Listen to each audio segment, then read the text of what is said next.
Hey everybody, Daniel Fusco here, and welcome to today's 2-minute message. Now, as I'm recording this video right now, a number of you have already realized, they're like, man, Fusco is getting super tan. Well, it's because, given my Southern Italian ethnicity, when the sun comes out, I get tan very, very quickly. And literally people have been saying to me like, man, Fusco, like, you are so tan. And as I record this video, it's the summertime. But I keep thinking about this because there's a beautiful verse in Psalm 34, which says they looked unto him and they were radiant. And you have this picture like Moses had to cover his face because he was in the presence of God, and God's presence has now impacted his countenance. That was almost like Moses was almost like radiant and glowing because of the presence of God. And in much the same way, you put me in the sun and all of a sudden you're like, oh, you know that I've been in the sun. People should know that we have been with Jesus by the reflection of the radiance of God in our lives.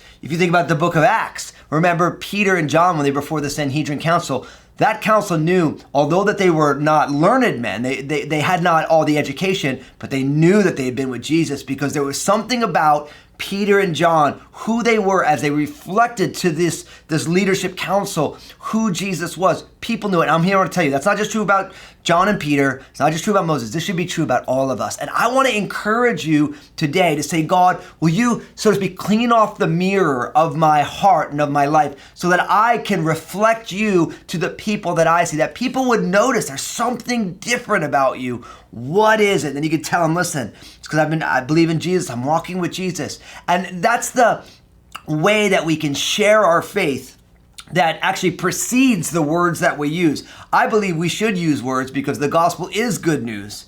But even before we tell someone why we are the way that, they should see it on our own countenance, just the way you can see when someone's been in the sun for too long. So this is what I do. First, I want you to share this video because we want everyone we know to get in the presence of God and to reflect his presence into the world.